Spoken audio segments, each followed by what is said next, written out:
we have to create the right vibe, you know, the energy, and everybody at the organization has to feel so privileged to be here. It's no other way.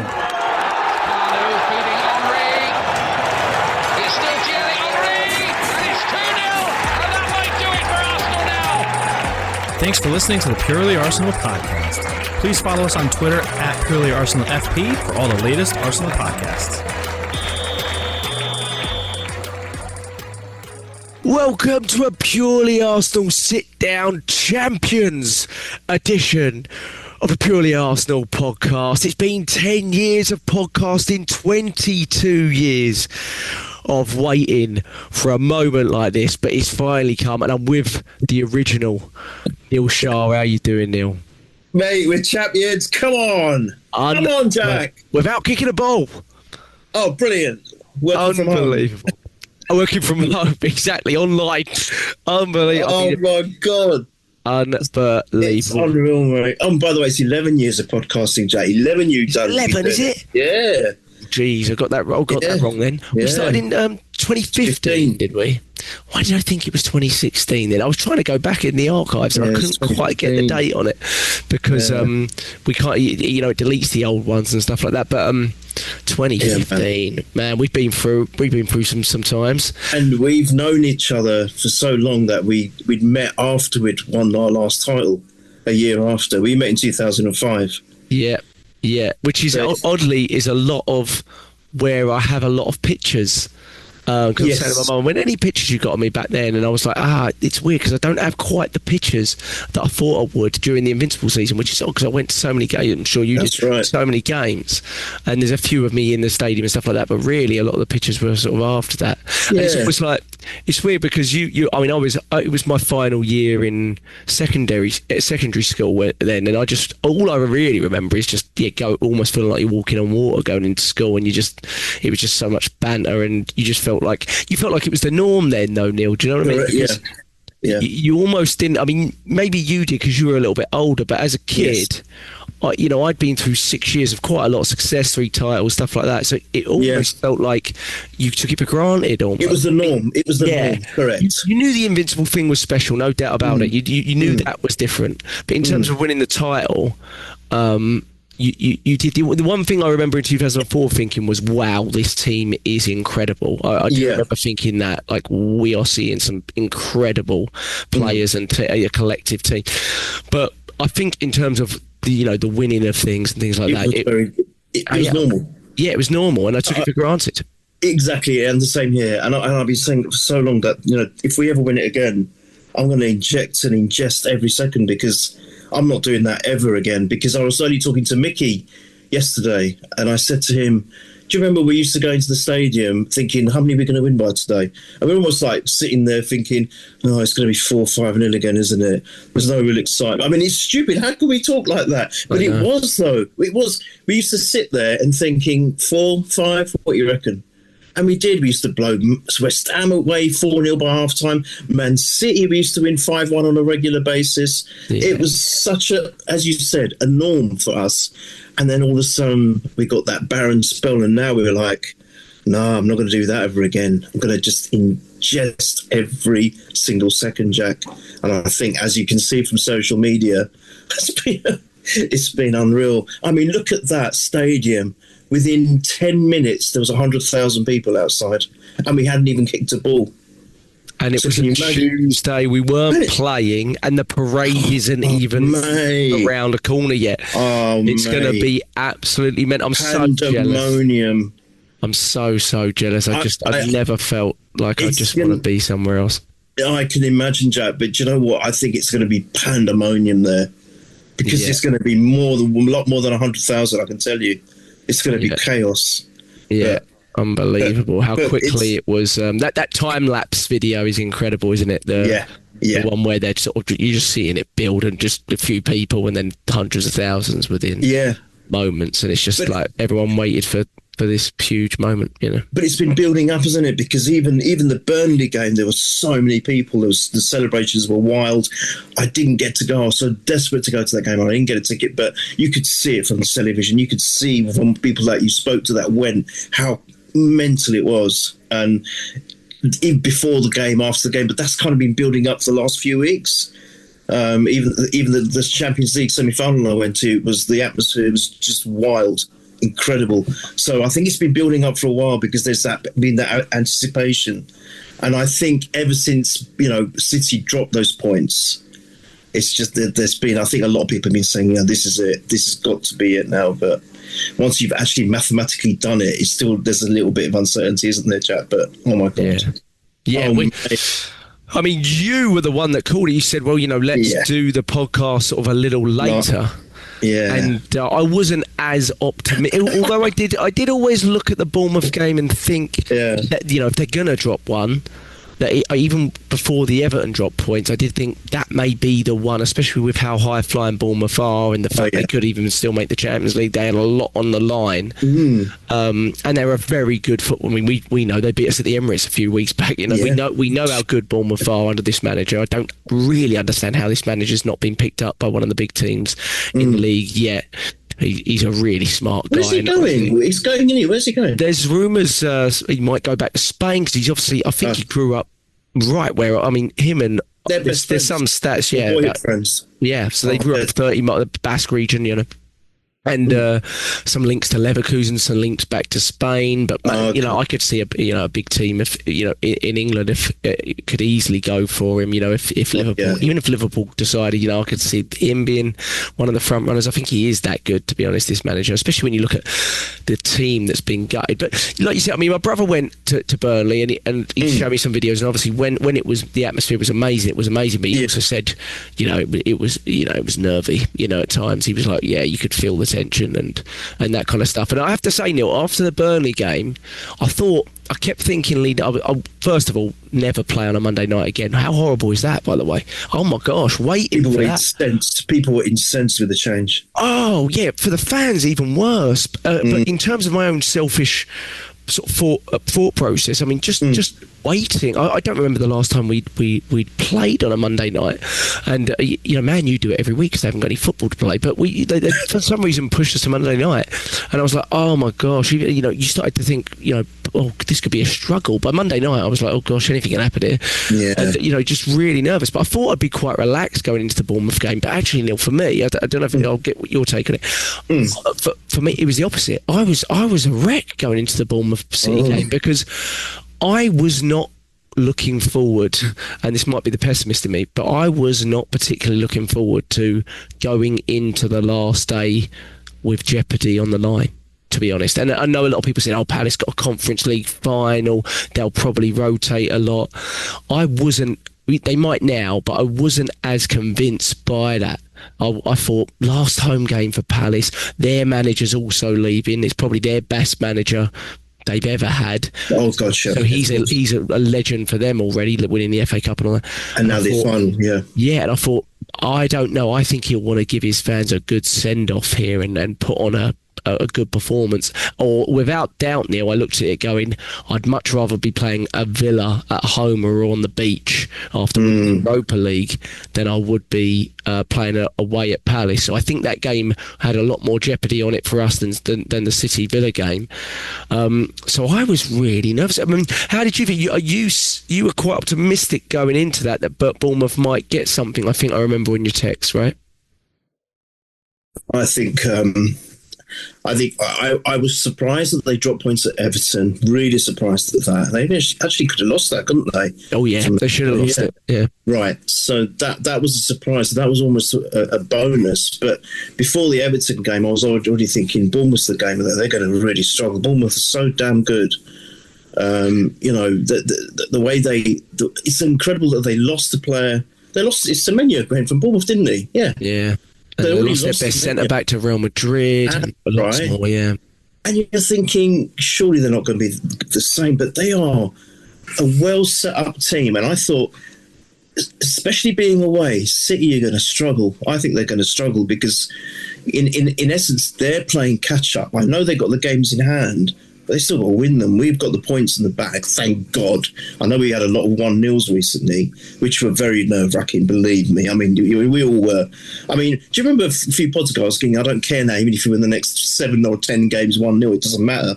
But, mate, it doesn't feel like that in reality, because when you're actually watching it, you're thinking it only takes one crazy moment, no matter how much of a control we have or a hold on the game we've got, it takes one crazy moment and something could just go against us. So there is always that kind of worry, and I completely get how you would be feeling, Jack, and I understand that because I suppose I went through it. But I did feel that if there's a team that's going to slip, or Man City are going to slip up against, it's going to be the Cherries. I just felt it, Jack. And I was quite relaxed watching their game because I was thinking they're going to struggle. And indeed, that's what transpired. And the worst thing is, didn't have about 2 clear chances just to put the game to bed. So, and I guess that kind of added to the kind of tension, because I remember then, as you said, we were doing the pod with Michael, and I remember when Harden scored, I was like this. I was like, oh no.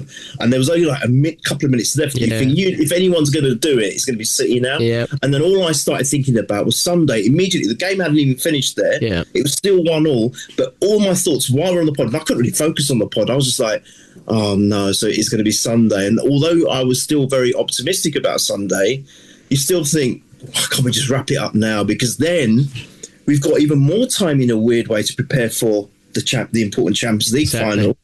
We can play almost a second string on Sunday, which I hope we do, by the way. We can talk about that, but I hope we do. And then it's almost like we've got a 2-week break before the Champions League. So all of these thoughts were going in my mind, and then somehow they held on anyway. Oh, mate, and pandemonium, absolute. Yeah. I think a lot of people, and I'm sure I don't just speak for myself here, I think a lot of people initially were just in shock, because it's like, we haven't felt this for so long. I mean, supporters of old, I'm not saying you're old, by the way, Jack, but I'm just saying people who have already been there and have seen a previous title.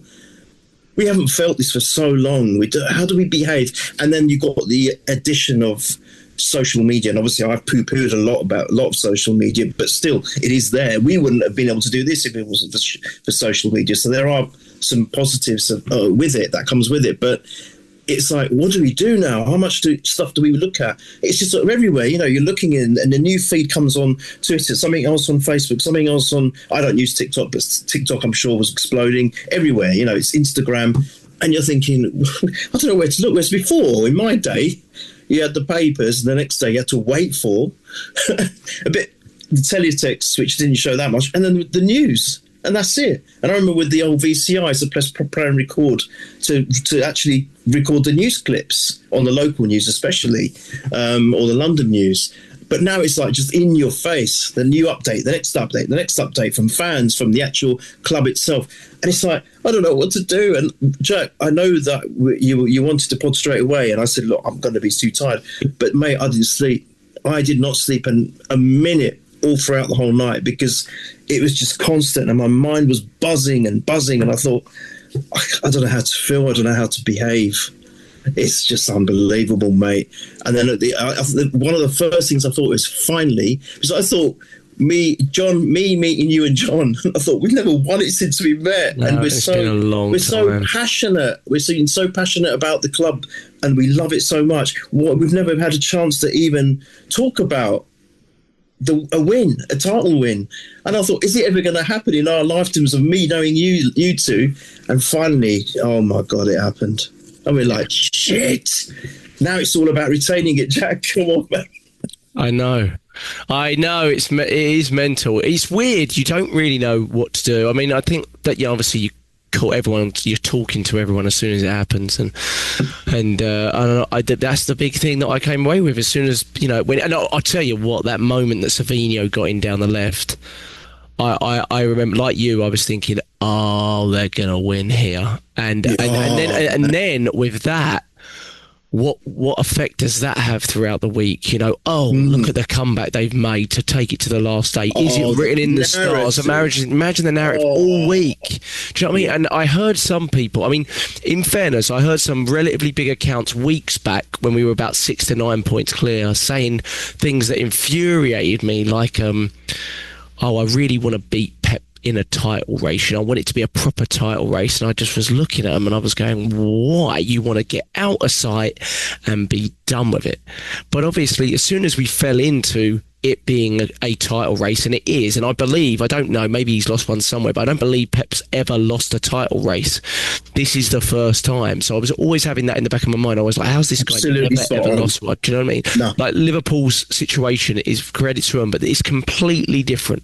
They'd won it before anyone, and credit to them, but there was never a title race to be COVID and then last season. COVID City were way out of it. They'd lost 9 games that season out of 38. I mean, it's unprecedented for a team to win a title anywhere near that. And and then obviously last season, where everyone was way out of it other than Liverpool, who were firing from the start of the season, and then they just basically could relax for the last part of the season. This was right down to the wire, neck and neck, could have gone either way, looking at goal difference. It was everything I didn't really want, but now you've done it, you go back and you go, wow, that's the way it had to happen. That's perfect, And some people said, I heard some people saying, what would be perfect is if we did it in the last minute against Palace. And I'm like, yeah, but we'd all die before that. We would have all be we would all be dead before that. So we want to survive to celebrate it, okay? And this is the last part we could take, because I genuinely, when it ended, the Bournemouth game, I literally went, I couldn't have taken it I could not have done it. I literally was like, thank goodness I do not have to, genuinely, obviously. I completely I hear you on that. Honestly, isn't it so nice? My overriding thought was, it is so nice not to have any weight on the Palace game. I just was, I could not believe it. And so it was like, why, but you're not on the pitch doing it. And then they released the video of, we didn't know, did we? We didn't know that all the players, the staff, the backroom staff, everyone but Mikel Arteta, it seems, because Andre Berta was there, everyone was there. I mean, the only people I didn't see there was the Cronkies and Arteta. Yes. And I think that was quite poignant, to be honest, from Arteta to say, I'm gonna leave you guys to do what you need to do, and I'll be there if needed. Now we know, of course, that Arteta did meet up with them later when, which is fantastic. But he let the players sort of have that moment, and then all the videos get released, and that's when I was like, this is perfect. This is the way it had to be, because there's endless material here. I personally think they should release a 90-minute video on them watching the whole Bournemouth game. I'd watch it. Oh, it'd be fantastic. Obviously, they probably can't because of some of the language, but I would happily watch an edited version of it. But I mean, when Savino got down the lane, I have to say, I was like, oh my God, I was just dreading it. I couldn't believe it. I was like, this team is just never just go away, it was just one of those, I was like, go away, just go, give us a break, give us a get out of it. And it was, I have to say, it was beautiful to see their faces when the whistle went. Oh mate, it was really weird, wasn't it? Because Pep announced he was leaving, Neil.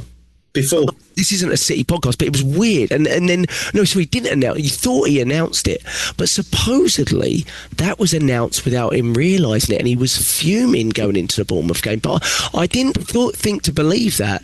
But then when they interviewed him before and after the Bournemouth game, he refused to accept any questions based upon it. Yeah, and then I thought, oh, maybe someone did sneak something out here.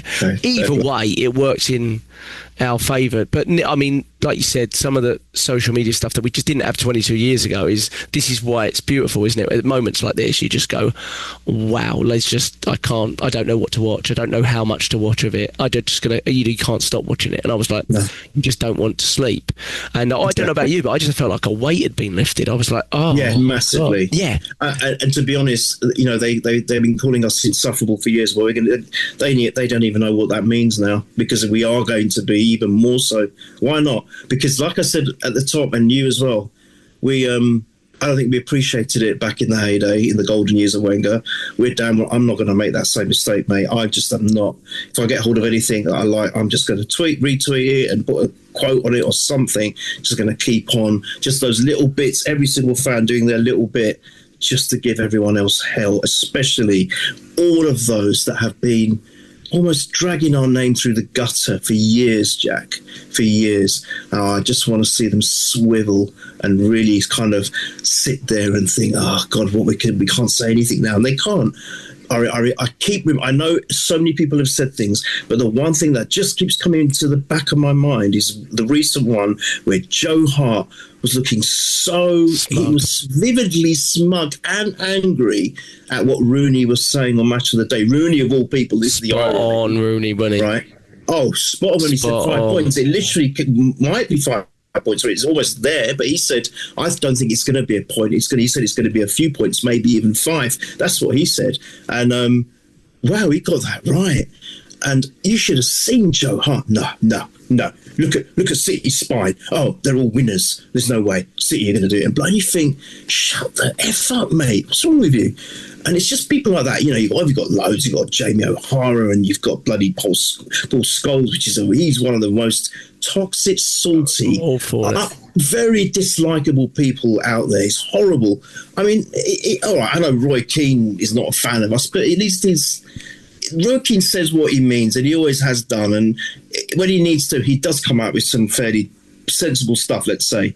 But people like Scholes and Neville, why is he always commentating on our matches? And you can hear it. He doesn't. It's not what he says. It's what he doesn't say, and you can feel it. He wants everything to go wrong for us. He jumps on absolutely every little nuance. If there's a slight negativity in what we're doing, or something goes for the other team, he's jumping on it like, yeah.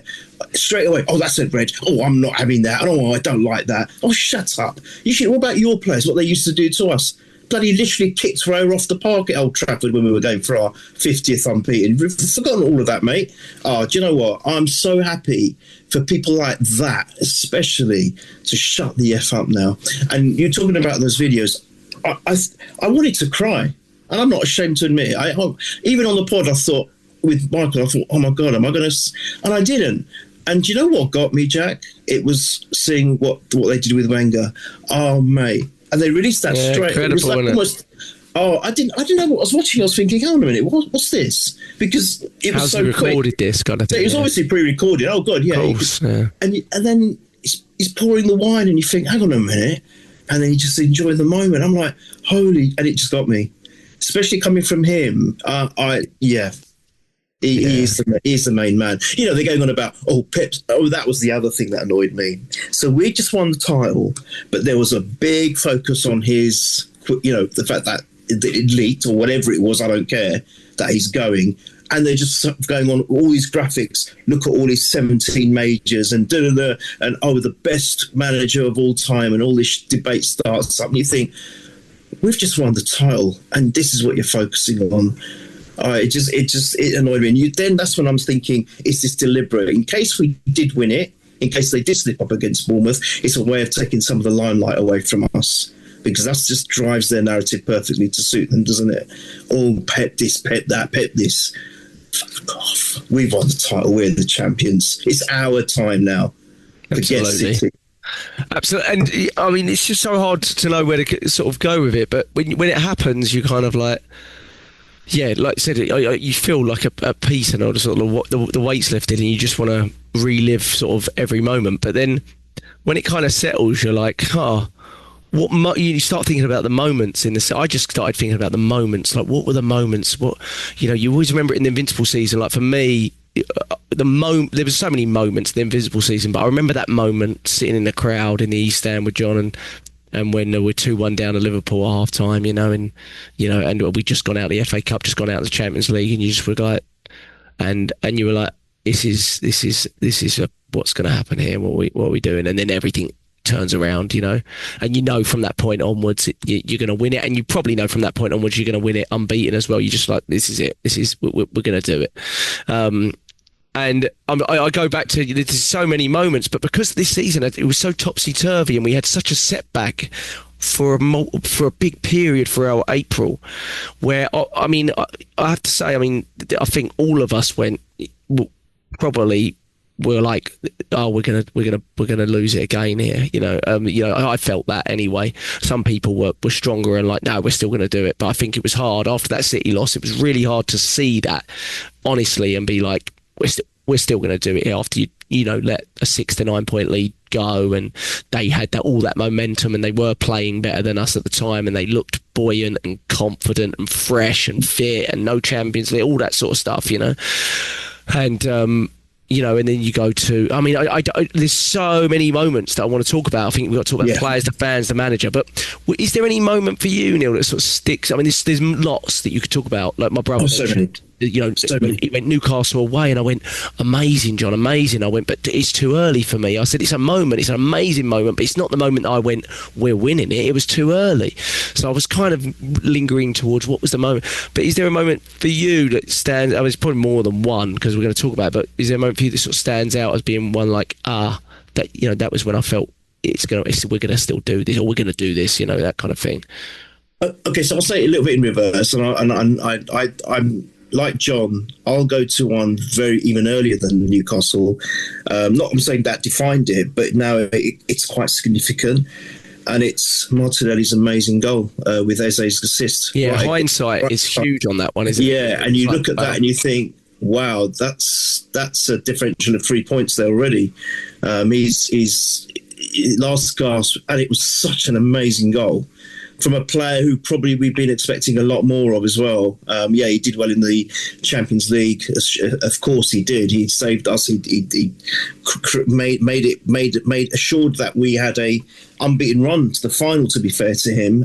He had played a massive part in that.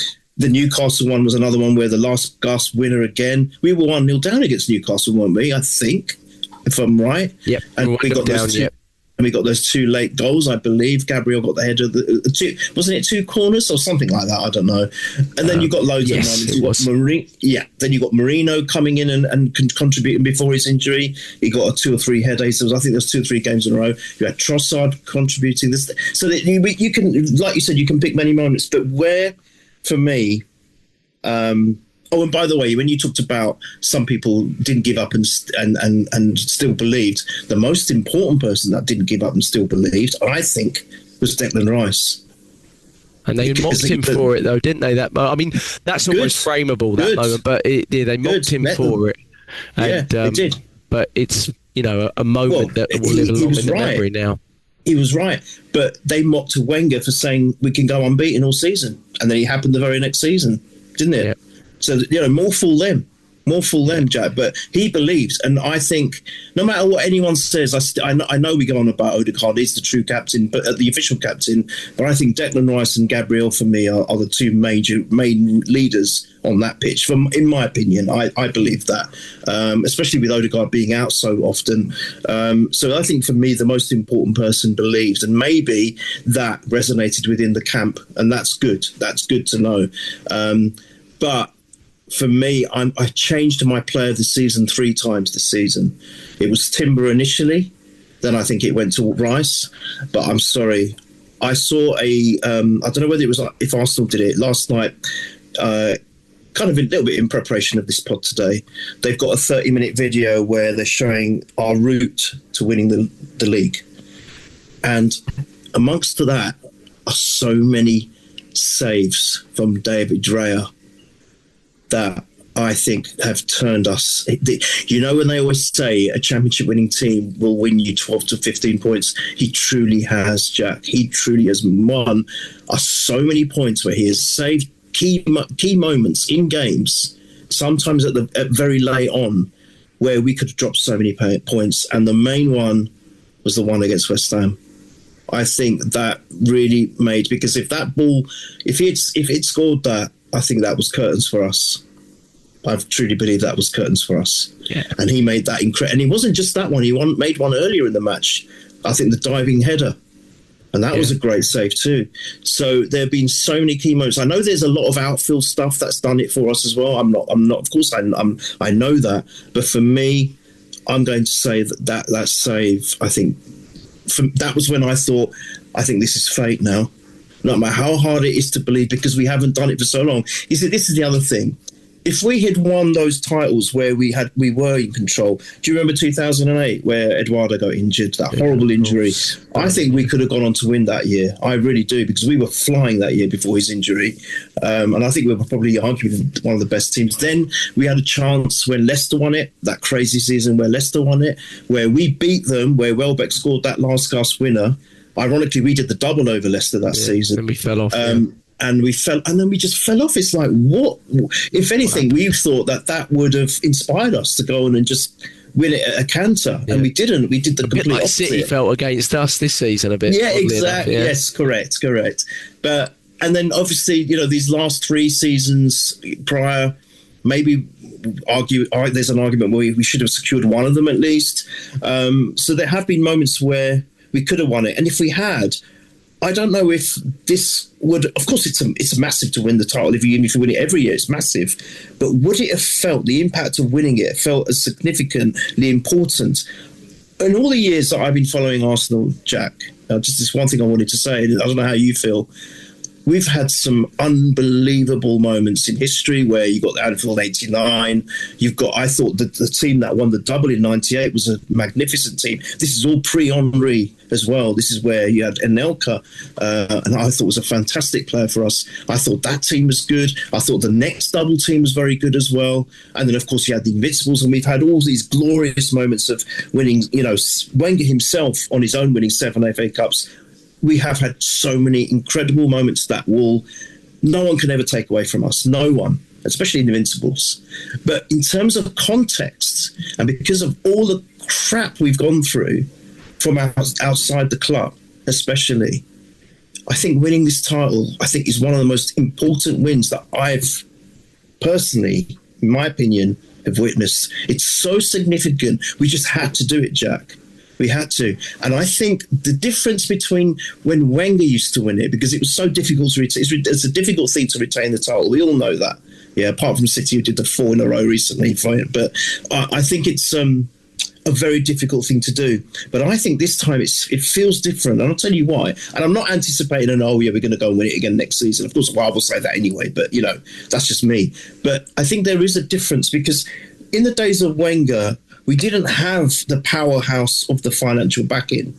But I think winning it this year has demonstrated to the Cronkies, the owners of the club, that this is how big we are. Maybe you guys never realised it, but look how big we are. Look at the stadium filling up within minutes after winning it. Look at all of what's happening around the world with respect to fans around the world, and then the fact that we've got access to social media to be able to see and view it both ways. So whoever's abroad, like yourself now, you've got. It's almost like you feel like you're there, whereas before we didn't have that. We didn't have all of this in Wenger's day, and I think also the financial backing. And I believe that we are a big club, Jack. We are one of the biggest clubs in the world.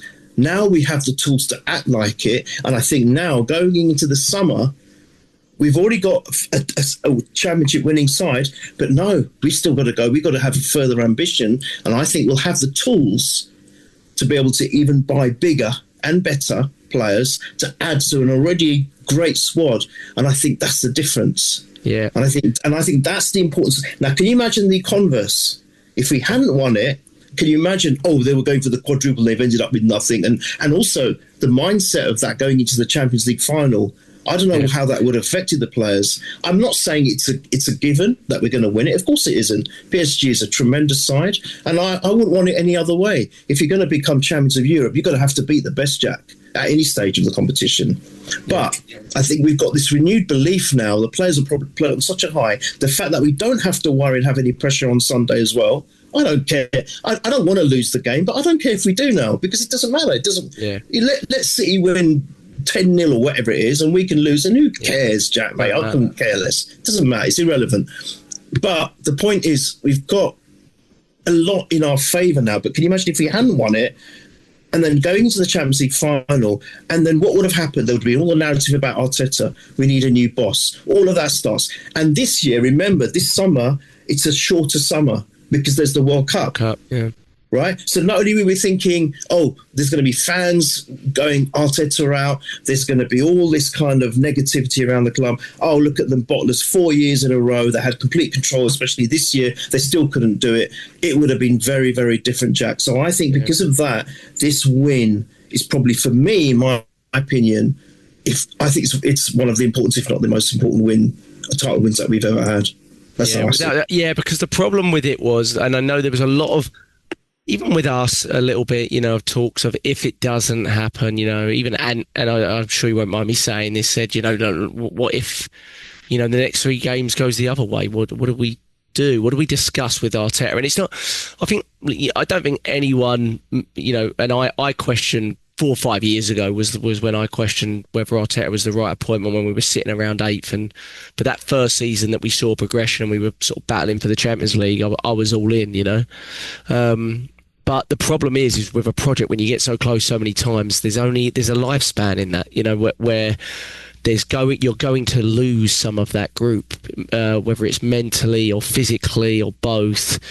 The buy-in, there's a longevity to a project, and it has to deliver at some point. And you felt that this had to be the moment because we got so close so recently. And a lot of the players, there's certainly, we've got a lot of players that are still coming into their peak and stuff like that. But it's more about how long that process has been under the same hierarchy in the management, because this is every inch of this team and squad is Arteta. Everything about it is him, and that's where the buck stops with him, really. If we don't get it, he's got to take all the criticism. But if we do, he absolutely gets every plaudit and deserves all the credit he gets, and he's rightly written himself into Arsenal history, really. And he'll be no matter what happens in Champions League, be on it. I mean, he will be remembered as a legend. There's just no question about that. You can't not win a title for 22 years and then go and do it and say anything otherwise. You just did it. There's no question about it. I hope he goes on to win more. I hope it's very soon, all that kind of stuff. But there's no question about it. But like you said, that it's a project. It's the lifespan of a project, and when and you've got to deliver it at some point when you got so close. And that's what I was so happy about. I was like, I'm so happy that we managed to do that. And now, like you said, it puts us into I think it does. I think it puts us into another stratosphere, because Cronkies have already shown they're fully ready to back him. But now we're at the top table. I think now players are going. Big name players are going to look and go, wow, is that the place for me? But we also have the other side of the sword to look at, which is Liverpool, and see how wrong they got it. And I think it's fair to say they got it very, very wrong in the summer, yet no one predicted it. Even after they did it, everyone said, wow, this is the new Galacticos, people were calling them, and then it all fell apart, and so you have to be so careful, don't you, about what you do and how much you do and where you do it in order to refresh and continue to build the project. And that's going to be fascinating, because we've never been at that point from a winner's standpoint to be like, where do we take the project from here? Which that is absolutely a fantastic sort of conversation to be able to have in the summer, I think. But I think you're right. I mean, the Declan Rice moment sticks in my head a lot, because I think when I saw it, I immediately saw Declan Rice saying that, going, oh gosh, that's going to be recorded everywhere all over the summer, isn't it? And people are just going to be playing it. But I never thought of the positive side of it. I never thought, hold on a minute, he's right here. It's not done, because you couldn't see it. How could you see it like that? When at that moment you were so devastated that you'd lost your ground ahead of Man City. It was really hard to be objective, I think, and see clearly that this team can do it. But that was amazing. But I agree. It's the West Ham game for me.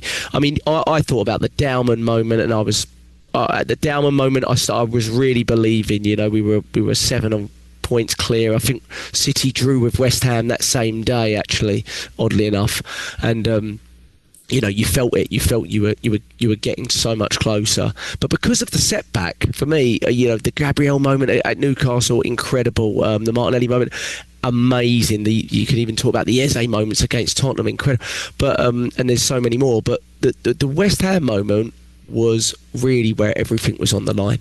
You could, within 20 minutes, you went from being out of the title race to it still being fully in your hands, within 20 minutes, and then losing it and getting it back again. It was. I could think you could take, if you said Raya. For me, I still picture the Trossard celebration moment, but you could take any moment within that 20 minutes. But for me, those are the moments. Those were the moments. That was the moment for me that I personally couldn't really control my emotion. Even the VAR moment. I found it really difficult to control. I'm very, what it's like during games, and obviously I've got kids in the house, so I'm always really relatively aware of what I say during a game as opposed to me being in the stand. But that was the moment that I know for a fact that I couldn't quite control it. I believe I said something like, "God help me" or something, and dropped to the floor. Because my daughter ran in, and and I didn't know she let me watch a bit of the game, and she was worried that I was not okay, which was sweet. But that 20 minutes for me was everything. It was everything or nothing at that moment. And as soon as we came through that, I was like, I think we're going to be all right. I think we're going to make it. We're going to somehow, which way or the other. Even if we had to go to the last game against Palace, I think it would have been. It might have been a nail biter, but I think we would have got over the line. I do think if we had to, I think we would have done. Yeah. But that was it. That was the moment, and it's so weird. It's amazing. I mean, they put it into that Wenger video, didn't they? And VAR. They'd already built that into the video, and I'm like, and people getting it tattooed and all this sort of stuff, and I'm like, oh my! It was just one of those moments. It wasn't the Michael Thomas moment. It maybe wasn't even the Invincibles moment. It was almost a new era moment. So, but it was a moment, and it was the VAR included. And the beauty of the moment was how irritating it must have been for every other fan. And I thought about that a lot after the West Ham game. I was like, you all sat and watched that, and you thought it was done as well. It was done, and it came back, and I was like, that is beautiful. That is a really beautiful moment for us, And I think it's quite poetic, Neil, that we did it after the City game. We went back to type, and we did it by being really solid defensively, and that's what won it for us. Look, I mean, we're 19 clean sheets, 26 goals conceded, 27 expected goals conceded. I mean, these are way off the chart numbers compared to City and any other team in the league. 302 shots faced, 87 shots on target faced. I think there's 13 games this season where we face one shot on target or less or something. Mate. Is it 8 1-0 wins in the Premier League? Something like that, I'd be curious to see what George Graham... And that's unheard of these days. These days, it's unheard of. It is. And for us, that means, you never have a moment of peace in a way. But at the same time, it's reflective of this group, which is what won us this league was that Mikel Arteta, but it was that we laid into our defence. And if I can say anything that he did that I thought was not genius, but was what helped us get us over the line, it was moving Declan Rice back to the 6 and finding Lewis Skelly. At the moment he moved Rice back to the 6, and then he decided, which we'd all been calling for a long time, but he found Lewis Skelly, and we had that 45 minutes against Fulham. You went, we found a new way here. And since then, Rice has never left the 6. Lewis Skelly, give or take, has never really left that position. Of course, we played Eze and Odegaard against Burnley, but I think you'll see. I think there's a good chance you'll see Lewis Skelly come back there for the Champions League final. Hope so. Yeah, and it was just, and it was very clever, because basically what moving Rice back to the 6 was, it made us even more defensively solid. So it laid into the strength, and the strength. And it's weird. It's such a contrast from the Wenger era. That, like, my dad, huge Wenger fan, and a lot of fans I grew up with are huge Wenger fans, and I think there was a sort of an uncomfortability with it, if that's a word, of like, well, is this but it is Arsenal. We came from an era. I grew up when I first started supporting Arsenal of that George Graham era. It was my early years of supporting Arsenal, and there was a lot of pride taken in that. And it was just a different way of playing. And I don't think Mikel Arteta is exactly like George Graham, but this defence, and the way we set up defensively, and the stars in this team this year are from that area. It's the defence, 100%. The 2 centre backs, Raya, Timber before he got injured. Oh God, yeah. Yeah, those are the stars of it, and those are everyone deserves it, but they deserve, all the plaudits. But there's so many moments. It's unreal. It is unreal, and some of the stuff, Neil. I mean, I love when they're celebrating. It's really fun to just watch a different player at each moment or a different staff member. But when you see like Bert, I didn't even realise Berta was in amongst it until someone shared a picture of Rice picking him up, and I was like, hold on a minute, is this a different video or something? And I was like, the fact that Berta was there, and you can see that Berta, he has this sort of emotional moment. He did it against Atletico Madrid, didn't he, where he just lost control. Very rare, but he comes really out, rare. And I was like, wow, he's just got there as well. So how has he sort of embraced this culture, within such a short time? And in Capia, who's technically on loan, and he's just he's got the bottle, and I'm like, well, that means what you forget is these guys are young people, and they're all on social media, like all the new generation of fans are, and so Luke Skelly's there, and I'm like, yeah, he's 19, he sees all of this. We just don't. You forget that, don't you? Forget that he's only 19 as well, and actually he speaks really well. The interview, the most recent interview he gave, I think it might have been after the Fulham game. He was so eloquent and so level-headed, and I'm like, mate, you're 19. You don't even show any signs of that. You're so mature. You're very pragmatic. The line that I loved him say was when they asked him about pressure, and he goes, "That's what we live for." He goes, "I see it as a privilege."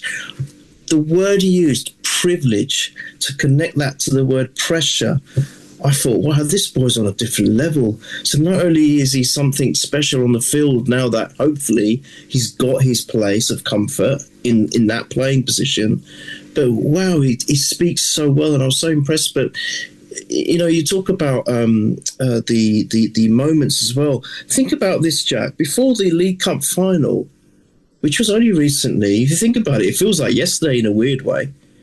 We'd lost 3 games in total in the whole of the season, and then it felt so after that, and then we had all of that. How can you say? I won't call it a collapse, but a mini collapse. It could have gone so horribly wrong for us, as it has done so many seasons before. I'm not just talking about recently. I'm talking about over the last 2-3 decades, in fact, where we've always looked strong up to the months of February or March, all intact in all 4 competitions, because that's one thing you can never take from Wenger. We were always in the Champions League. Always. I don't think there's any other team in Europe that's done that and has got that record. And then all of a sudden, we're looking good. Come February, March, we're in nothing. It's all gone. And this could have been that. Losing the League Cup final, getting knocked out of the FA Cup, all of this happening, then losing 2 or 3 games in the Prem as well. It's like, oh my God, where are we going? But that belief that hopefully that Declan Rice and all the squad still had instilled in them, and I think you're right. I think a lot of credit has to go to Arteta. The fact that, when we used to complain in the early days of him, where's his plan A, B? Where's his plan C? Where's our identity? Well, he definitely had a plan B this time with Miles Lewis Skelly moving and doing what he did with Declan Rice, didn't he? You've just spoken about it brilliantly. You summed it up there. There's your plan B. He knew that something had to change. We were going through this kind of momentary blip of a collapse, and he's changed it. He's changed the goalposts.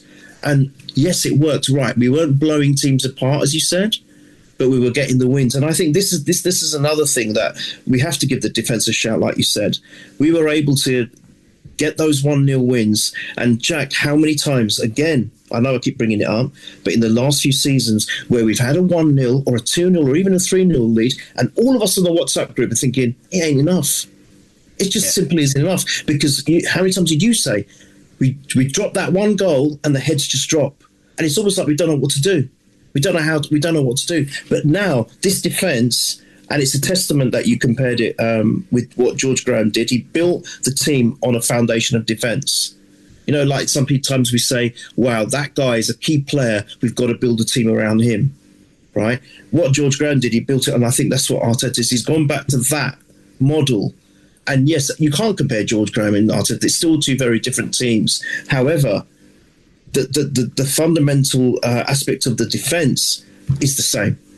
And you have to give them a shout because we were able to control the 1-0s. No matter how much we, as a fan, were like, oh my God, no, please, what are you doing? Go for the next goal. Somehow we did it. Like you said, 8 1-0s or whatever it is.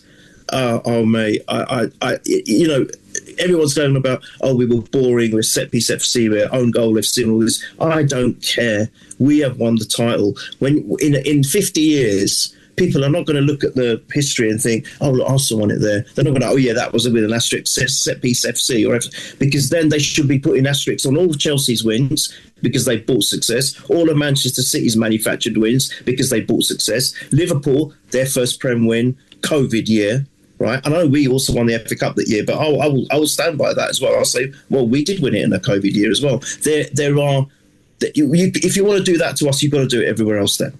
Yeah. Yeah, we won the title. End of. That's it. We've done it. And I think really all of that stuff is not really a reflection of us. It's a reflection of the league. It's a reflection of the way football within the league was this season. If you look at goals, they're all down. Look at Man City's, you know, the amount of goals Man City usually score, even in a dreadful season, they're way below it. And Man City have lost 1 game since November in the league, by the way. We're not up against the Man City that Liverpool came up against in their 2 title wins. This is a Man City that they basically went all in January, bought 2 of the best players that were available in the league, having spent 300 million in the summer and then 300 million in the previous January to replace tons of players that were injured last season. They basically bought a whole new team whilst not really getting rid of a lot. They've had a few injuries, but they've really not had any sort of significant. We've had a lot of really significant injuries. You can look at we're still way above Man City on the injury record list, by the way, this season, even this season. And but if you look at it, it's not really about the amount of it's the players you've lost. If you look at that, I mean, I think Burnley was possibly the first game that Odegaard, Havertz and Saka had even played together this season and started together. I mean, if you think about how crucial those 3 players were to our attack a year or 2 ago, you would have said there's absolutely no chance we can win a title without those 3 regularly playing together. And all 3 of them have been regularly out this season. Odegaard, 3 or 4 injuries. Havertz barely played. Count on probably 2 hands the amount of games he's played. Saka's had 2 or 3 pretty significant injuries throughout the season. Beyond, I mean, you look at all of our key players, other than Raya and Rice and Zubimendi, they've all had large periods out. Timber's been out 2 months. Saliba was out from the 3rd minute away at Anfield, and that wasn't his only injury. So he's had Gabriel 2-month injury away at Brazil. I think what is quite incredible, and my dad said, well, that's what he did, Jack. He built the best squad. And I said, he did. But how did he do that based on the fact that we're going up against, and I don't want to go into it, but we are going up against what is basically a doped institution here that has money, endless amount of money that they can print and use here. And how have we possibly ended up with a better squad than that? Because what's won it for other teams, the only teams that have beaten Pep City, the reason they won it is because their best team never got an injury. Yeah. Do you know what I mean? So when Liverpool won it, you went, well, they've done it because all of their best players have been available somehow. Salah and Van Dijk and Alisson have had barely an ingrowing toenail all year. Yeah. And they've played almost every game. Yeah, we are the exact opposite of that. We've lost absolutely we've had injury crisis after injury crisis, yet we've been able to maintain consistency. And I think that is the story of it. Even if it is the fact that we've got the best squad, and I do think we have, how has he brought us to that point? How has the club and the recruitment team brought us to a point where we've got a better squad than a doped institution? I don't really know how. What a shout! Never even. You know what that is? I think we can just leave it there. That's brilliant. Drop the mic. That is incredible. Yeah, drop the mic. That is incredible. I was thinking, that is where it's so different. Yeah, and that's where people haven't really taken into account, because only Arsenal fans know that, that they're like, oh, look at your attack, but we've had to find different ways of doing it because our attack hasn't been consistently available, and also it hasn't been, whoever we've had, it hasn't really been, hasn't gelled as an attack. No, it hasn't gelled, exactly, it hasn't gelled because of, I mean, I think there was a stat that said we'd have something like 18 different attacking or something ridiculous. So when you look at that, you're like, well, irrespective of the quality of them, there's no consistency in regularity in performance there because you're constantly mixing and matching. And how often did we say, oh, don't play this Madueke, Martinelli, but we had to because we didn't have choice, and in that sense, it is quite. That is quite an incredible story. Yeah, it's quite a remarkable story, and I think it's a story that no media will talk about because they're not really interested in it.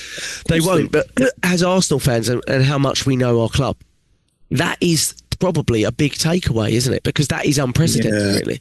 It really is. As I said, drop the mic. I can't add to that. That is absolutely brilliant. It's because it's fact, and no matter how you spin it, you can't change or try and say, well, we had this because we didn't.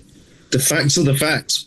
Players were injured, key players were injured, and if you look at the Liverpool side, they had that 3 up front, and then it hardly ever changed. Yeah. So they had that, that relationship building, which we never had a chance to achieve. People were pouring heaps of negativity on players like Gyökeres, but he never had anyone consistent to play around in his debut season with us. You've got to remember, he's won the title in his debut season with us, like some of the other signings. But for someone that had so much pressure on him from the get-go, not only because of Kai's injury, but because of this is the striker that's going to solve all our problems, right from the get-go. I mean, even I was probably guilty of that. Why isn't he, giving the return that we expect? But look at it. He had a completely almost like a game-by-game rotation of players around him. So how are you supposed to force those relationships that we have mentioned so many times on this podcast, those individual relationships of two threes here and there, all dotted around the pitch? How are they supposed to form if every week you've got a different player? And that's not mean. I'm not meaning to be disrespectful for the new player that comes in. It's not their fault. But it's just common sense, isn't it? You can't form a telepathic relationship with anyone, really, if you don't have consistency. So that breaks you immediately. So the way that Arteta has been able to somehow rally that, and I think it goes back again to what we were talking about, the defence, that's fundamental to all of this. The fact that, okay, we were maybe not so firing up front, but because the defence held strong, we were able to at least forge something out of every game. It was a great basis. Yeah. And don't forget, another point is the external factor in all of this. Most of the teams that play against us seem to become world champions overnight, and they do put a a very difficult block. They put the block there. Yeah, and they go against the deepest for sure. We go against that and they try and stop us playing our free-flowing football. Look at Saka when he did play. Straight away, we went back to that whole thing where there had 2 or 3 players on him every single time. The last few games I've been watching, straight away, as soon as he's on the ball, 2 or 3 converge on him. So what is he supposed to do? Every player's going to struggle, no matter how good you are. So they're trying to stifle any kind of free-flowing football. And so we had that. Like the thing that you said so brilliantly about injuries, and no other teams had to do that, or recent winning title teams, that as well. And the fact that then, somehow Arteta's got to manage it. And we have faulted him on this as well, player management. I think for the most part, maybe 2 or 3 games where I think he got it wrong, but for the most part, in-game management and player management, Jackie's got spot on this season. And I think that's made a big difference as well, where he's brought substitutions on probably at the right time and the right personnel to come in and then finish the job or do the job for us. He's done that too. And then Timber, you talk about losses up front. Timber is massive. He was superb. I think, honestly, when he's played, I kept thinking, this is the player of the season. He's brilliant. Yeah, he's almost flawless. Yes, every player makes a mistake here and there, but other than that, on the whole, he was flawless. We lose him. And again, no disrespect to Ben White, but he's not on Timber's level. Ben White adds something different to the games. But one thing that we always said about him, especially you guys, so on the money on this, that when he comes up against a tricky winger, he struggles. his struggles. Yeah. And we still got through all of that too. Then Mosquera had to come because then White gets in and Mosquera has to come in and play probably a position where he's not so comfortable, but he did a good job. On the whole, again, he did a good job. I see him more as a centre-back, but he came in and had to position himself as a right-back under tremendous pressure, don't forget. Don't forget, it's also his first season too, under tremendous pressure, and he did that for us. Yeah. So much credit has to go to so many different individuals in this title-winning season. We can only sit there and applaud it, Jack. And look, you know, whatever people might think of Kai and players like Trossard, Kai's come up with the goods with that amazing leap. I don't know how a 6'4" player can leap like that. What a fantastic header, by the way.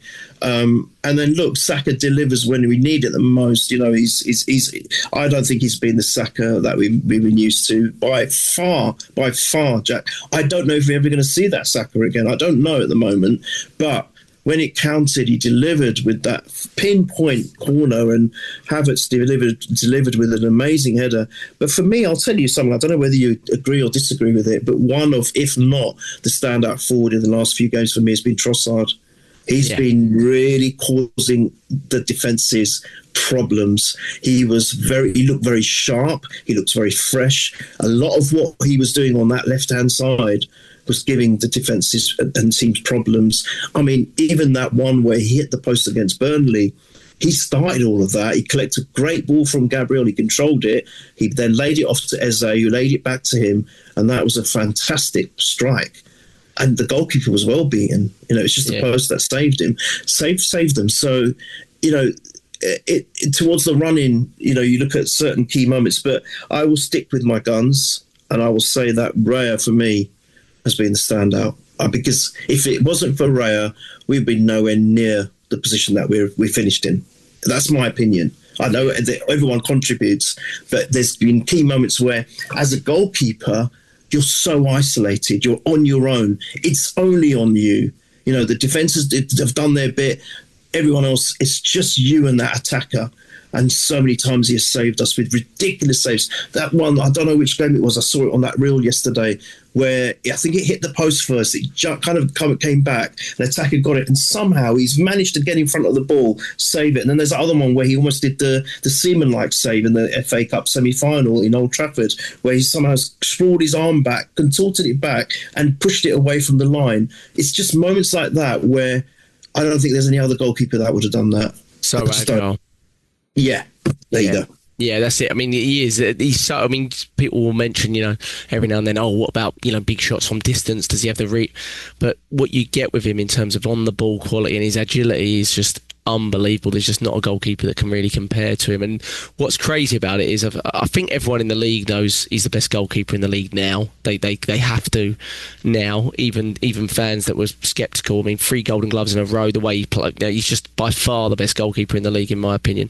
The only ones that don't seem to realise he's the best goalkeeper, I think, in the world at the moment is Spain. The Spain don't seem to realise it, which is hilarious to me, because I don't want him playing for Spain. But I'm just like, how have you not realise this? And he's a very sort of, you know, modern day Spanish type goalkeeper too. It's not like he's an old school goalkeeper or anything like that. And I'm like, what, very odd that you're, you know, but fantastic for us because he doesn't have to play, but it's a little bit strange. But yeah, great for us. I love the fans.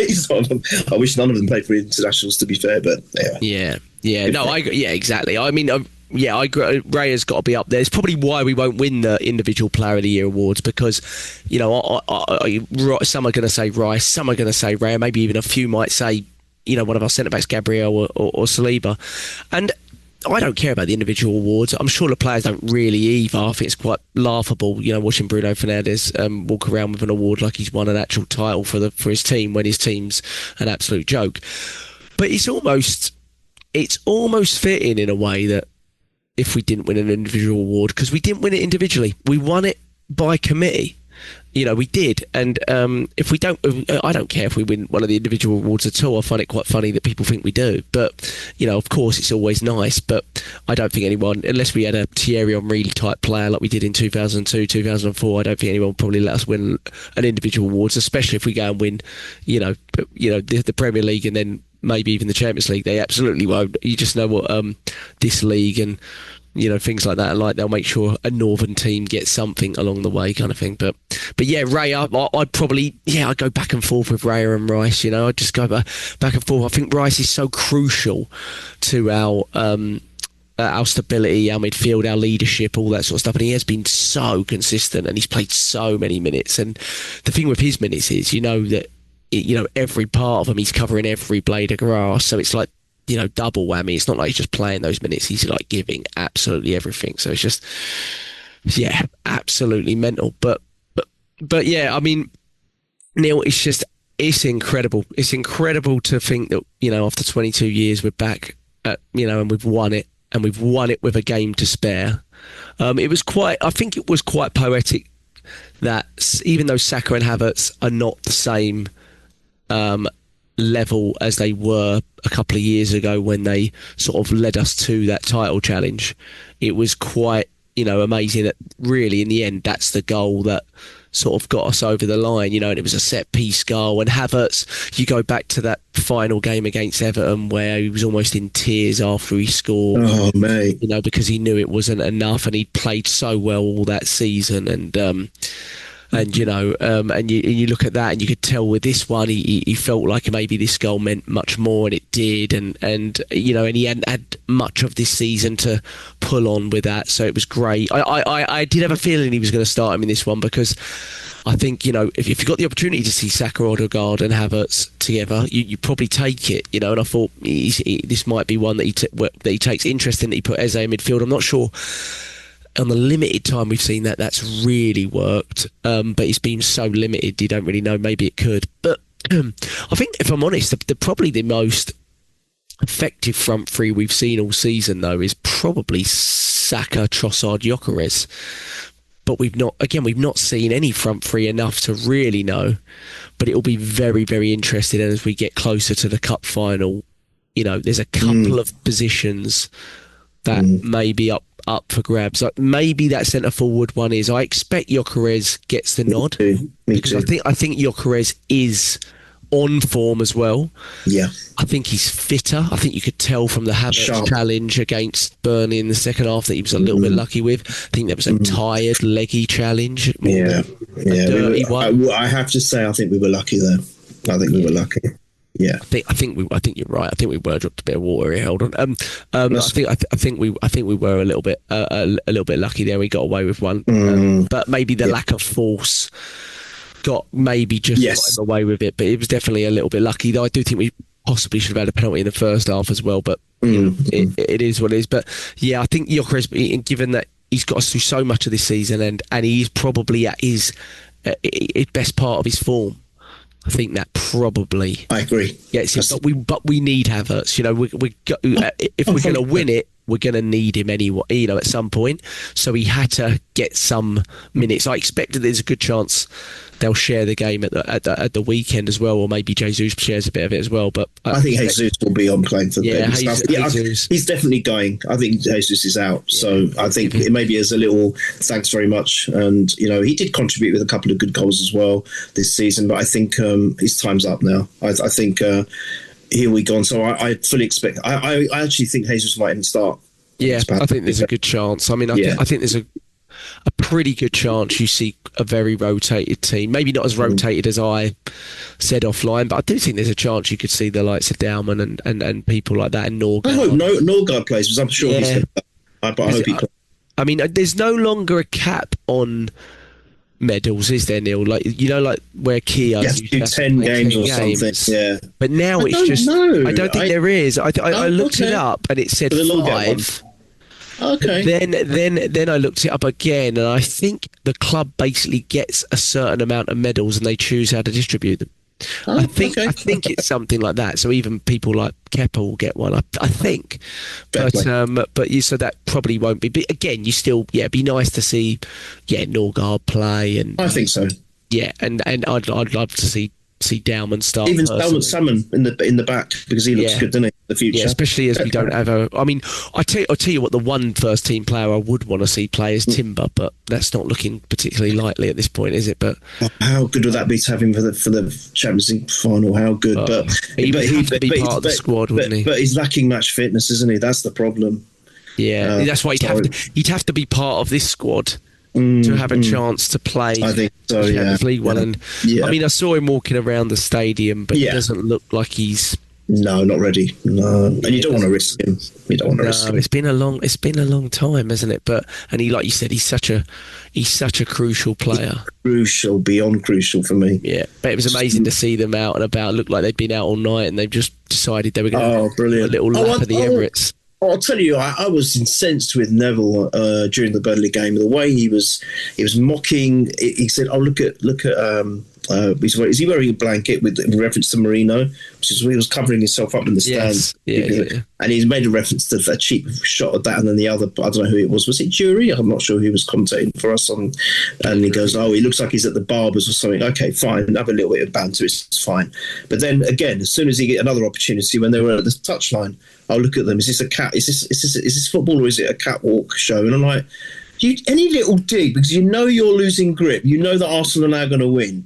You are any little nuance you will grab to try and bring us down. You'll take. Why is he always commentating on our games? It's getting so irritating. It really is.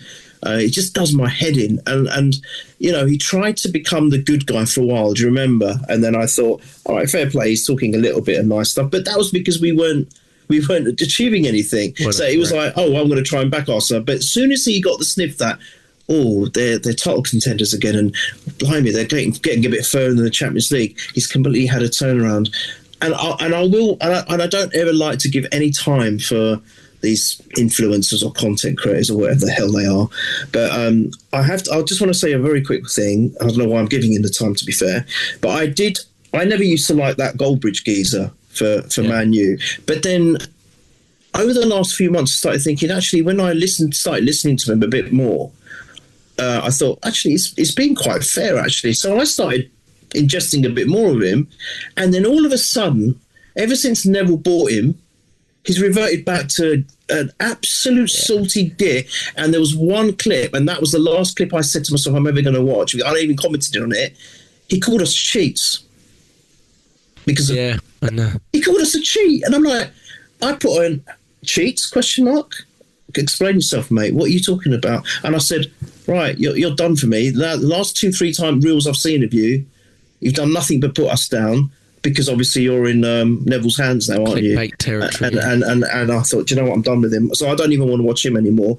I give up. And I'm just thinking, this is what annoys me. Everyone likes to hate on Keown and RX players, but to be fair, I think there's much worse out there. As an Arsenal fan, I love all of those players. I'm the first to admit, I loved players like Lee Dixon and Alan Smith. Of course, for me, they're legends. They're part of the Anfield '89 squad and the George Graham era. But as pundits, they suck. Yeah. That's coming from as an Arsenal fan. I'm saying that. They suck big time, and I actually get really angry with them. So I at least can call out my ex-players or the players from the club that I support. But when I see this saltiness from all these other clubs and their ex-players, it drives me insane. And that's why this is so much more of a satisfaction that none of them can say a word now. None of them, not one. Because at the end of the day, even Jamie O'Hara, mate, we're the champions, and your team is still in danger of going down.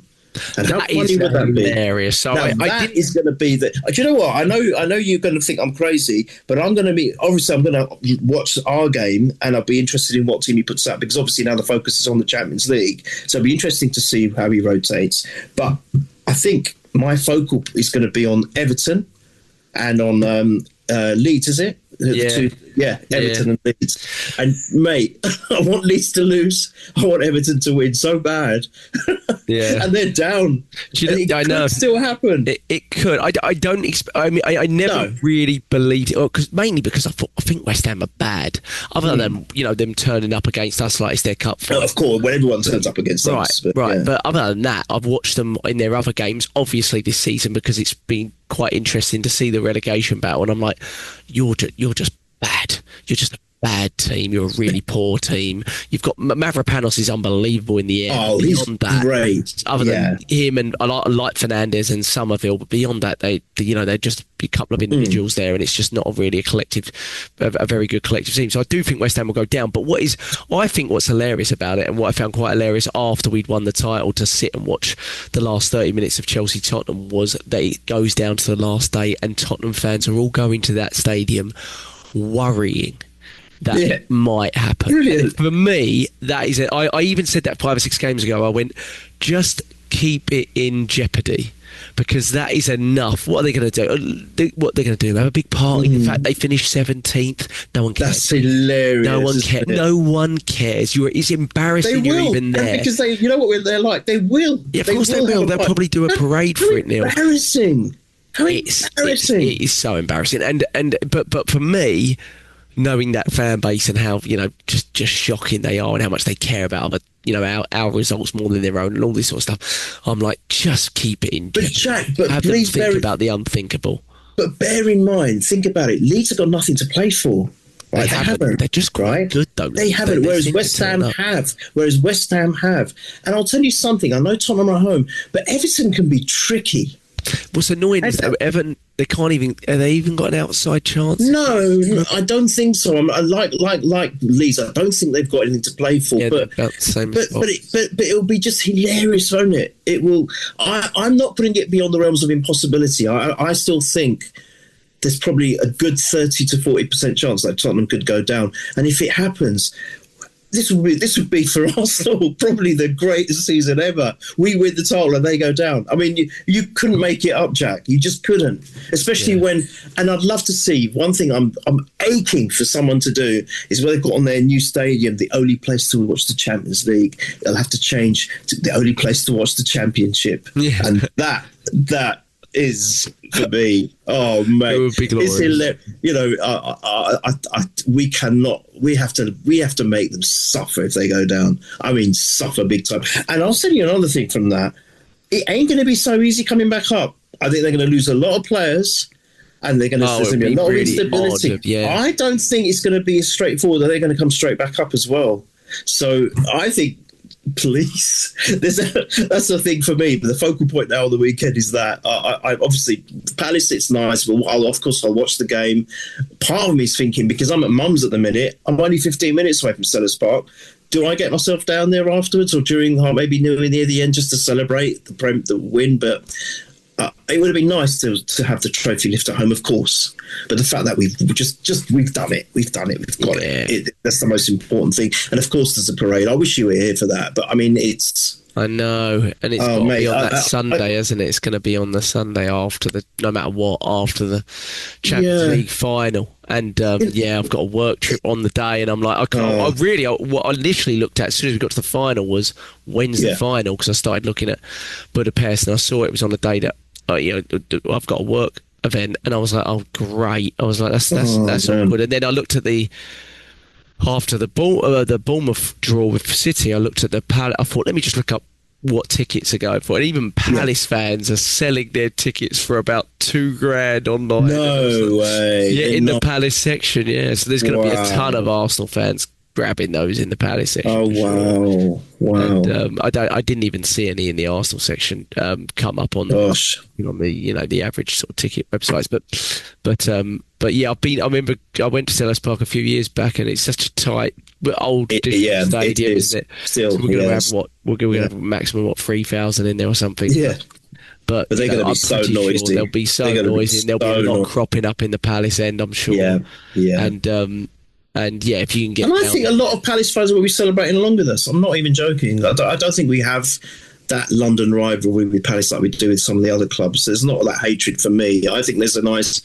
I'm biased saying that, Jack, because Palace are the ground that I grew up nearest to. As I said, Mum's place is 15 minutes away from Selhurst Park. By car, by rights I should be a Palace supporter. I never was, because at the age of 5 in 1975, my brother was an Arsenal supporter. So I didn't know much about football. I didn't even I knew what it was, and I'm looking at my brother thinking, I support Arsenal as well. Then that was how I became an Arsenal fan. Yeah. There was nothing else to it. I know a lot of kids follow their fathers, don't they? But my father wasn't really into football. My mother and father always been more about the World Cups. And that's where that piqued their interest. But however, I have to say, over the last few years, my mother's, I look at sometimes if I have to do something on her iPad or a phone, I look at the history and it's all about Arsenal. She's looking up all the latest scores, the players, and I'm thinking, where's this come from? And then she sits and watches the games with me now, the full 90 minutes. And she's going, why are they so slow? Why can't they be quick like the opposition? Why do they take their time? And why is the ball going back? I'm like, Mum, what's going on? And she's cheering when we score, and she's like going, oh, when we don't score. And it's so nice to have that, where before she wasn't interested. And it's just nice the fact that I think she's doing it because she's trying to support me in my that's passion for it. But it's just nice, like the way, your kids are going to follow you and, the fact that they've already taken interest. I've seen some videos that you put, and it's just nice to have that extra little bit. And I've got to say, Jack, with this win, I'm still pinching myself. Sometimes I think it's still not real. I think it's not real because we haven't lifted the trophy yet. And when we see that, there's going to be. The good thing, like you said about the social media thing, is rarely do I feel like I need to be home. I need to be home now. But as soon as that, the last couple of weeks happened, you just want to be right in amongst it, because you just feel like that's that's where you should be, and then if you're not able to be there, you feel, but it makes you feel a little closer. Like I can't imagine 22 years ago being here and then seeing that and then to being like, it would have been so different for you, Jack. It would have been so different for you if there was no social media. Yeah, it would be. So that's great as well. And I think John's going down to Selhurst Park. I don't know if he's going to got a ticket. I know he went to Burnley, but he'll probably like you, just make sure he's amongst it.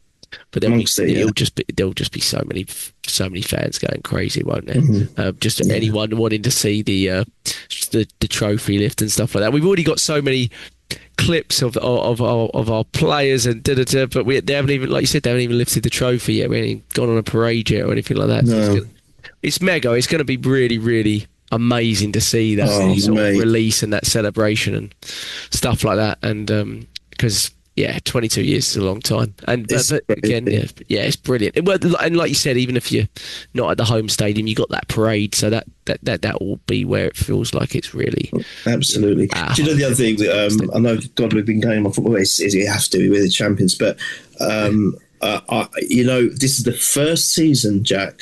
And this is something for you and James and Michael to hear, that I'm actually going to be really looking forward to invested in your transfer podcast, because this is going to be so exciting. It's a completely different complexion now. It's not about who do we need to get in to try and get us over the line. Now it's who do we get in to make the squad even greater, to make a winning squad even greater. I can't wait. I mean, I know there's names going around like Alvarez and is it Liver? I can never say his name. The Newcastle player, Livramento, Livramento, possibly even Krupi from. They seem to be getting stronger, these rumours. Yes. Oh my God! I mean, even those three players alone to add to what we've got. Oh, Jack, mate, it's just so. It's going to be the first time that I'm because me, I'm not invested until they're signed and sealed and delivered. I'm just not interested. But I think this time I'm going to take it. Well, look at it very, very differently. I am interested. First season ever. I am truly interested, and I can't wait to hear what you guys have to say. But mate, I don't know what else to. Maybe we just got to celebrate. That's it. Yeah. Done. I do. I just recently, oddly enough, on the same street that I live on, I met a family that got into football, and they're really good friends with the Bournemouth owners. And we probably been hanging out for about a year, and they're big Bournemouth fans. And when I met them, I said, "You're Bournemouth fans?" This was about a year ago, probably. And they went, "Yeah, I was like, how did that come about?" They told me they knew the owners, and that's how it came about. So it was really odd when this game came along. I said to them, I went, "If you get something against City, I will buy you all Bournemouth shirts." I mean, I was like, genuinely, I was like, so we were texting throughout the game, and then when it happened, I was like so excited to I was like, this is the great. He really get us Bournemouth shirts. I was like, this is the greatest purchase of my life. I was like, this is fantastic. I was like, you have no idea what you've done. And they are a really good outfit, but that Krupi, I mean, what a goal, but he's a proper play. To me, he looks like a young, better finisher than Jesus type version.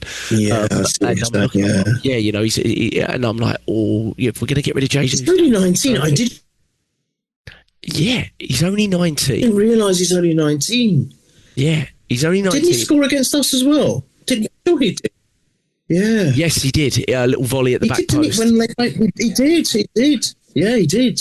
Yep. He did. Volley at the back post. Yeah, he's 19, and he's got, I don't know, Neil, he's got 13 goals this season in the Premier League. Mental. But it was the other guy, that Man City guy, that won the young player of the year, wasn't it? Or got the award from the so-called pundits. Oh yeah, O'Reilly. What's his name? The one who scored the let's forget about him. Yeah, again, up north they'll get the award. I do like the fact that I think City are doing a parade because Pep's lead. Right. And they've got two domestic trophies. And I was like, I'll be interested to see the numbers at that parade in comparison to ours. So it'll be a picture. I'll tell you that much. All right. I think North London's going to come to a standstill. It's going to be so difficult to negotiate. I think even some of the train stations might have to close because they won't be able to deal with the numbers. It's going to be pandemonium, Jack. I mean, you're going to go down to it. I guess you don't really know the best way of getting down there. You know what? In a weird way, I'm dreading it because I've now gone and got tickets for the screening at the Emirates to watch the Champions League final. Wow. Can you imagine if we win? So there's going to be podium pandemonium then, and then the very next day we're going to have to somehow get up early because you're going to have to go early. You've got no choice. If you don't go early, you're going to be struggling to get anywhere near anything, and they'll be like, "Well, all right, I'm here for the atmosphere, but I can't see jack shit. Really, you can't." Yes. So it's going to be a mental 2 days, especially if we win the Champions League. I mean, it's going to be mental anyway, whether we win it or not. But I think if we win it, there's going to be that added extra.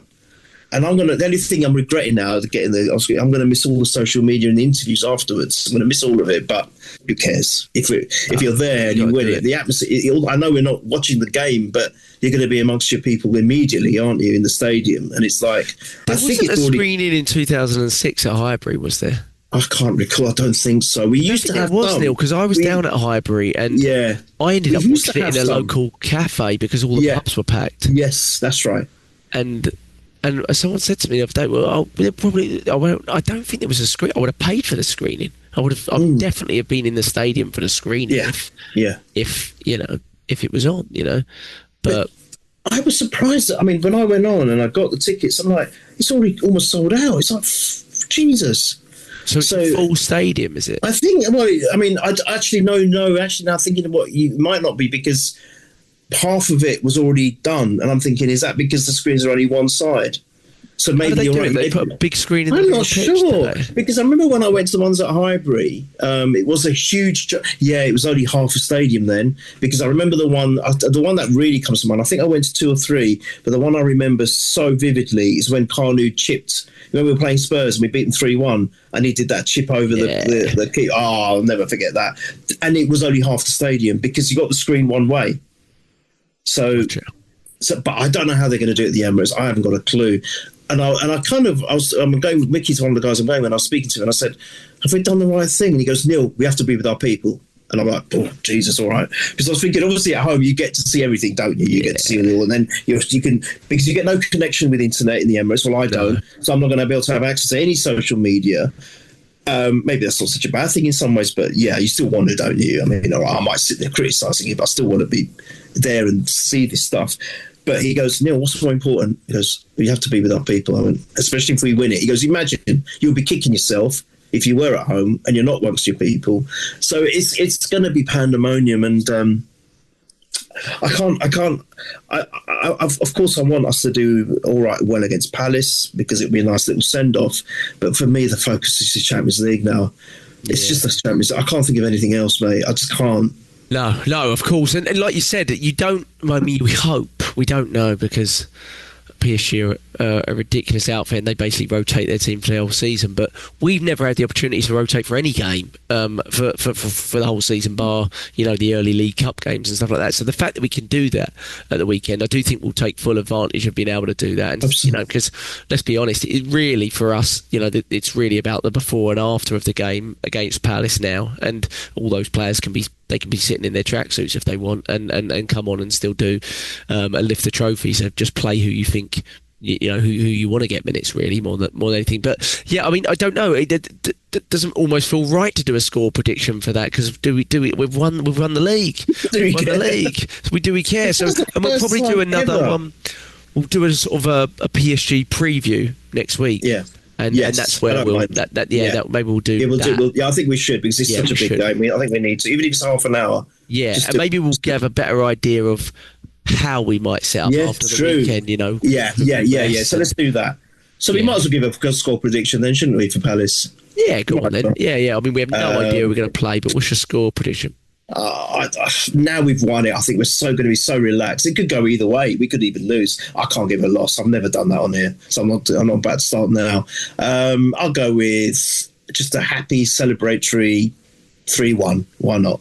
3-1, and because I feel sorry for him, it's probably not going to happen. But I feel so sorry for him, I'm going to go Norgard 3-1. Norgard set piece. Norgard 3-1 Arsenal. I'll go I don't know, I'll go 3-2 Arsenal, and I'll say Odegaard. I think he might play actually, Odegaard, because he's not had that. I think there'll be a couple of seniors. There's got to be. Captain. Good for him as well. He's had a tough season, but you could tell he was very interesting, isn't it? I love slowing down the moment when we realised we won the league, to see what everyone's doing. And there's some players like Saka that are like, you can tell they kind of already think that it's happened, so they're kind of like joyous. But there's others that are a bit like probably me and you were like, that don't really know what to do when it happens, because they're so excited. I love Gabriel, he runs to the side of everyone. Oh, no. Because he doesn't know how to celebrate, kind of thing. And Hincapié and Calafiori are just absolutely they're mental. They're mentalists.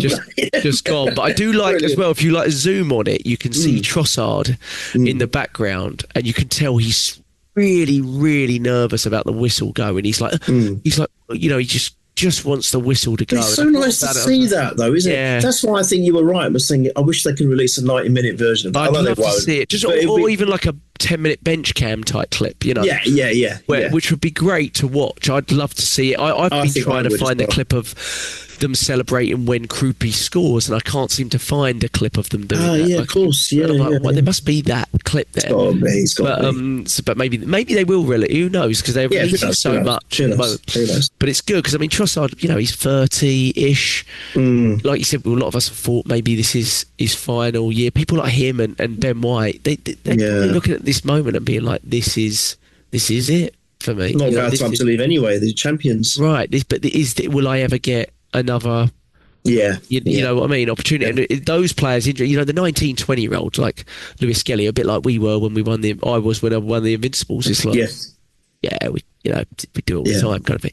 But that kind of stuff. But you don't realise the magnitude of the moment, kind of thing, which is really. But I do like seeing some of the senior sort of veteran players and being like, how are they reacting? Really interested to see the human side of it, and them singing and all that. Neil, there's so much more that I haven't even watched anything the Arsenal accounts posted today, but apparently they posted some brilliant stuff today. But I'll have to look at that later. Yeah, I'll have to go back. I saw one slow-mo video of Kai Havertz's goal, but apparently they've been posting stuff all day. So cool. Okay. We're lapping it up, aren't we? We should. And we should. We should. Yeah, we should. We all should. I wore my Arsenal shirt to the gym.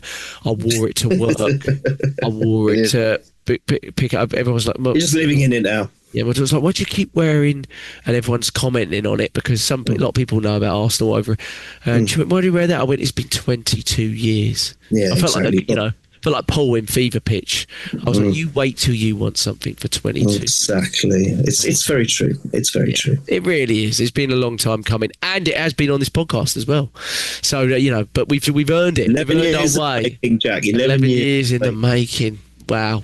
No one could say we're just here because we're winning, but exactly. But now we are winning now. It's been a pleasure, Neil. Absolutely brilliant. Oh, mate, you overrun so much. If you can't overrun when you're champions. So. Oh no, then when can you exactly? Yeah, we run the time anyway. It's our time.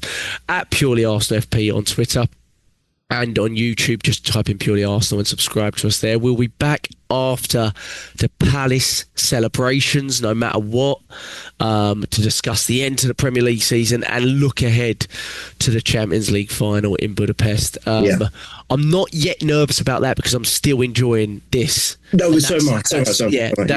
That's a good thing because I don't remember much of this. As much as it's been brilliant, the best season, in 2 decades plus, it's also been absolutely gut wrenching. You know what I mean? Like, so to be able to relax, I can't believe I didn't really logistically know about Sunday how I was going to watch it because I've got a lot of stuff going on, and I'm so thankful that I just need to watch after it. I need to watch all the celebrations, but I don't have to be like that for 90 minutes. And there is something quite therapeutic about that. I think it's quite 100%. We've earned it. I've all aged like a pair. We deserve it as well. Earned it and deserve it, I think. Absolutely. But to every Arsenal fan listening, you deserve it. Thank you for listening. Up the Arsenal. We are the champions. This will be named that. Anthony, thank you for always editing. Yes, James, Michael, we missed you. But we're looking to do an end of season one collective Arsenal above all, purely Arsenal. Let's hope it's can't wait for that. After the big parade, but fingers crossed. Yeah. But Neil, been a pleasure. Up the Arsenal, mate. Champions elect.